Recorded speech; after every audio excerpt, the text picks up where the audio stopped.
I'm Sister Mary Therese Fernando, belong to Sisters of the Holy Angels from Sri Lanka. I really thank God for this opportunity God has given to us. I'm so humbled to be in front of you and to say something about this project. That is also that I am so humbled, because I know the struggles we have taken for this project up to this far. So I am mainly talking about the project. You said something about where I have come from, that's enough. It is Sri Lanka. What I feel is mainly I'm longing to say something about the project, because we have worked so much to see this project coming to this far.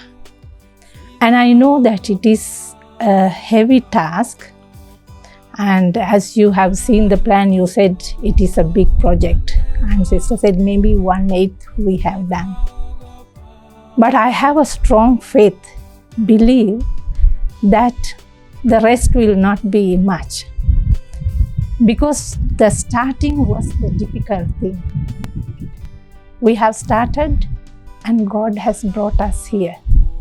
And from there, continuing will not be that difficult. If we look at the past, what we have gone through, at the beginning, we had meetings, we were coming together, talking about it, buying the land, fencing, all that, what are we going to do, how we are going to do. Looking at all those things, we see how we struggle to collect little money to put up the fence around this land. I'm very happy to talk about it when we are in this place. As I remember, in maybe 2016, somewhere we have started, I can't remember exactly, we bought this land, 2017. And 2017, when I went to Sri Lanka also, I was going around looking for money to put up the fence. And then somehow, even the sisters, little by little, they have collected money. And then there was a time when we sat down, we were saying, how are we going to raise money? In Kenya, I have seen that you have, raising money in different ways. I had no idea. And I said, where to start? People are telling me different things. Start somewhere in a hotel, invite some people so that they will give you money. Now, according to us, we cannot do that also. One day I said, there are few people whom I knew. I have forgotten to tell you, I'm a pioneer in this country. We came in 1991. So from that time, the few people whom I knew from that time, I said, let me talk to them and hear what they will say. So I talked to about 5 or 6 families. And I have heard you organize luncheon, and then you pay 2,000 and you come for the lunch, Ama 1,000, you come for lunch. And like that, I thought, if I invite these people, at least I will get 10,000 and 11,000, 12,000, it is enough. Even if the family gives me 1,000, that is okay. So that's how I invited them. I gave them a lunch in our community in Isiolo. And since it is a small thing, I did not even tell my regional superior. We just invited people. We had a lunch, and then after having lunch, they asked me, Sister, now you did not tell us why you have brought us here. So that's the time I explained to them what my idea was. So they were asking me, why are you thinking about elderly people? Do you think that in Kenya that it will work? So I was telling them about the Kasarani, home for elders, all those things. And now they were taken up. They were very happy. They said, that's a good idea. We need to go and see Kasarani that place also. And so for the beginning, they said, okay, we will contribute something. Now that they have had the lunch, so they said each one, okay, I will give you this much, I will give you this much. Now I'm surprised. I'm looking at them and I'm asking, is it the reality? And these 5 or 6 families, we have raised 110,000. Some of them pledged, some of them gave money then and there.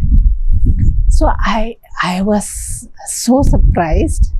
I said, it is a God-given grace. God tells me that this is possible.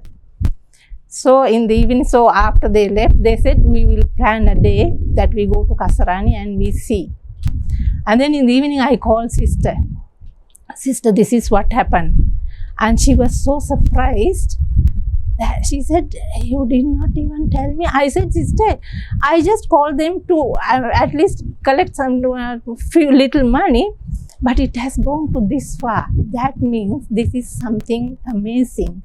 It is the God-given grace. I always see it as a God's grace. And then we agreed that we want to go and see Kasarani one day. They themselves, they joined the 6 families. We went to Kasarani, we looked at the place. They were so taken up, how the elderly were taken care. So they were very happy with that. They said, sister, if that is the case, we can do it here. I said, it is not for the sake of doing. We need to really take care of these people. Do you see how they have taken care? Now, Sister Frances has told you that we had a place in Meru. And we had to leave that place because of some difficulties. But our hearts were aching because those people were almost crying. Like when the sisters went, they knew how the life was. That they were made so comfortable. So they were so sad when we were leaving. And in our hearts, somehow we said that we want to continue this. We knew how we can bring God's love to people and how they enjoyed life. They were just all forsaken, like they were there, but there was a priest who was taken care. Of course, a priest cannot stay there throughout, it is understood. So they knew the love of sisters and they were so happy. Whenever there was a lady, whenever she sees me, she says, Sister Makena, Sister Makena. I asked somebody, someone is calling me Sister Makena. I am Sister Makena. After that, when I introduce myself, I say I am Sister Makena. They were asking me how. I said, this is how the lady tells me. Do you know what Makena means? I said, no. Makena means joy. I said, I'm happy. So they have experienced that joy. That is why every time she sees Sister Makena from far, she will scream. So that joy if we can give to people, nothing else we can give in this world. Those people who are craving for love, sometimes in the families, in rural areas, even in the rich families, there are people who are not experience that love. That is the love that we want to bring into their lives, so that they know God exists and He loves us. He loves us through people. That is what we want to tell them. So when these people, our committee, when we went to Kasarani, they have seen that, they have experienced. They were so taken up how these elderly were taken care. We stayed there when they were taking lunch and we saw everything. So they were very happy. And now they said, yes, we want to build that place here and we will do it. And now together we raised some funds. We had a harambe in Nyeri also, a small harambe. We collected it. Now they are pushing us. Okay, let us do this, let us do this. And they are the ones who push us to do that. That is why I say those people are really instrumental in this. Behind whatever they contributed, the others also contributed. More than that, they were really pushing us. Now let us do this. Now let us have funds. Let us raise money. We can do it. Even today the chairman wanted to come because we delayed. He said he is going to Nanyuki, but he will meet you maybe tomorrow morning. So they are happy. Now you can see that these people, they are the locals. They see the importance of that and they are ready to help. That means they also have seen the need. It is not only this area, people from outside also we can bring. Wherever where they are neglected, we bring them and we take care of them. So this is what we really want to do. And with great difficulty, we have come this far. I have really experienced God's love in Kenya. The miracles, not only God's love, the miracles I have experienced in Kenya. I was telling that within a short time, we built this house and we entered in. And now we are asking ourselves, so we managed here. Imagine I'm telling you, when we were starting, we did not have all that money. And my regional superior was telling me, sister, where will we get money? Now we need this much, we need this much. Sister, we will get it, we will get it. And I kept on saying, we will get it.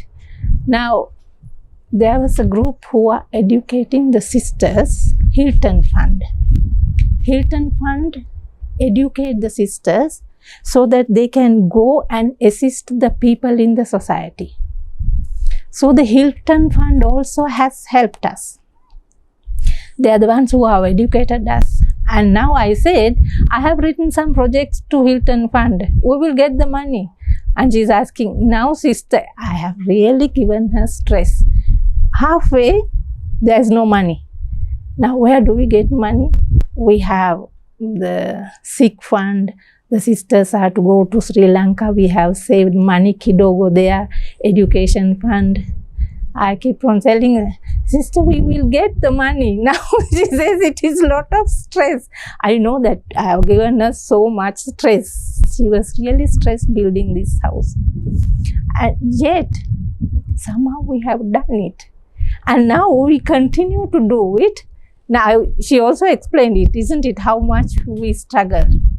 And I remember last Christmas, sister was telling, she's sending a circular to all the communities. This year Christmas, we will not have any extra whatever we have in the community. Let us cut down. And that money we put into this project. So all the communities, we have to cut down whatever we have used, we were to use. And all the sisters, they contributed. We cut down all the luxuries during Christmas, but we enjoyed. We had fun. The food and things are not the main importance of Christmas. That sacrifice itself has given us joy. In each community, sisters come together to do something so that we bring some little money to the project. Now, I have been here almost 30 years. When we came here, we taught others how to make cakes, how to make flowers, how to do all that. We taught others. Now, recently I said, now I cannot be teaching others. Now let me start. I need to bake some cakes. I will sell. Those things we were not doing as a congregation. But now, each community, whatever the talents God has given, they used it to bring money to this project. So we were baking cakes, pizzas, and sisters were stitching, making the bags, all that. Now the Nairobi, she's making vases. All those things, it is because of the project. Otherwise, our main aim is to help these people, not to collect money. But now we need money because of the project. So we are doing whatever. Each community has taken that responsibility. It is something great because we all have taken part in that. So all the sisters can be happy. I have contributed in different ways to this project. Everyone in each community, they are doing things. So that is how we have come this far. So when we opened the house, I said, we don't know how to say thanks to God. It is a miracle. Now, there was a time recently sister was telling, you know what, now the animals have started visiting us. Elephants are here. Now, I was asking God, why did you take us to that place? Now we have been looking for places everywhere. And yet you, at the end, you took us to Garamara. Now you are looking at us, elephants are coming, disturbing sisters. Are we going to stay like that? You are not taking care of us, Lord. Why is that? Why is that? Now everybody will be looking at me. You went and bought the land in that place. I was telling, Lord, why is that you took us to Garamara? And then the sister was telling that in Nyeri, the crops were destroyed by the, what do you call this, porcupines. So they started praying to Saint Martin de Porres. And now she said, we will do that here also. So we agreed, we are praying to Martin de Porres and then Saint Michael. So she printed some photos, Martin de Porres and Saint Michael on either side. We came and we put all the pictures around the compound. After that, elephants did not come. Martin de Porres is a very strong saint who used to talk to animals. If you have not heard, Martin de Porres used to talk to the rats. In his monastery, the rats come and destroy all the barns, Kilakitu. And then the abbot wanted to destroy the rats, to put poison. He said, no, don't do that. I will control that. He went and talked to the rats and said, please don't come to the monastery. And I will give you food in a certain place. Go and eat that. Don't come. And they did not come. And after that, rats never entered to the monastery. Martin Porres always go and put some breadcrumbs into a certain place. That is what the story says. So these are the things these are real. We cannot say these saints are in the past. They have been there in the past for us also to look at them and to take that advantage. And we are not looking at it. Martin de Porres has done wonders. And then now, I say it is Martin de Porres who has taken care. Even when I get up in the night, I said, Martin de Porres, please go there and send the animals to the park. Don't allow them to come to the sister's place. So, animals go, elephants go there. Sometimes people are laughing at it, but it's okay. As long as I know he does not allow the elephants to come and disturb the sisters, it's okay. We have experience. Saint, who is this? Saint Joseph. That's our patron saint. We have been praying to Saint Joseph from the beginning. Actually, Saint Joseph is the one who has helped us. We have a strong faith. It is in the whole congregation. For any financial needs, we pray to Saint Joseph. Even in the past, when the rain comes, these are small things, but we need to share with the people. People do not understand these things.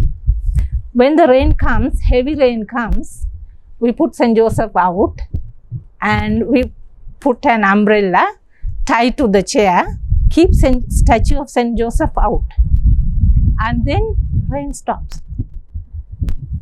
It is a miracle. Is it not a miracle? Saint Joseph does that. Even when I was in school, there was a time we had a function in Sri Lanka. And I said, the principal said, it's going to rain, the whole thing will be destroyed. I said, don't worry, let's put Saint Joseph out. They are all laughing and looking at me. In the compound, I put Saint Joseph, and then a shower came, not heavy, few drizzles. Now they say, you see, it is raining, it is drizzling. I said, no, don't worry, it will go. After some time, it disappeared, and there was no rain. So everywhere I have seen Saint Joseph does wonders, and he takes care of the sisters' financial needs and any other family needs. And here, that is what St. Joseph has done. It is him who has helped us to come this far. The rest, he will build. That is our faith. We believe in that. And these things, I am talking about these saints. In Kenya, we are not talking much about the saints. To the little ones, we need to tell them, these are the things, these are real. To everyone, I tell them. Even to this committee who are in this building committee, I printed a picture of St. Joseph, laminated, and gave it to them. Keep it in the house. And whenever you are in need, pray to St. Joseph, he will take care of you. This project, whatever I do, when I do it to the Lord, and Lord does work in our lives. When I see it, what else can you say that God works in you? He talks to you. Through you, he does things. Is there anything else that you can be happier more than that? Because when you see, yes, God has answered my prayers. Yes, God has done it. When I think about it, there's nothing else, because I am helping the poor. And when you do that, when God helps you, I know that I can be happy because I'm helping the people. And to help people, God has used me. So, if God has used me for that purpose, and nothing else I can say to be happy. And even when I am sent here, I'm in the secretarial college in Isiolo. I said, why did I land in the college? My main aim is not to come to the college. When I heard that I was chosen to send to Kenya, I said, maybe I'm going to work with the poor people, with the less privileged. I'm in the camps. That is what in my mind. So when I came to the college, I asked God, why have you brought me here? Now, I'm not satisfied with teaching in the school. All these years I'm in the school and I have been complaining, why am I here? And I even did counseling, and I told my superior general, I have done counseling, put me somewhere else so that I enjoy. But I realized, even in the college, the girls need me. There are so many broken families. There are so many who are suffering. There are girls who have a lot of pain. When I talk to them, you can't believe the life they are going through. So by talking to them, by helping them, I said, so this is why God has brought me to the college. Let me not complain. And he uses me to talk to people. So there also I enjoy by doing that, helping others. That's my joy.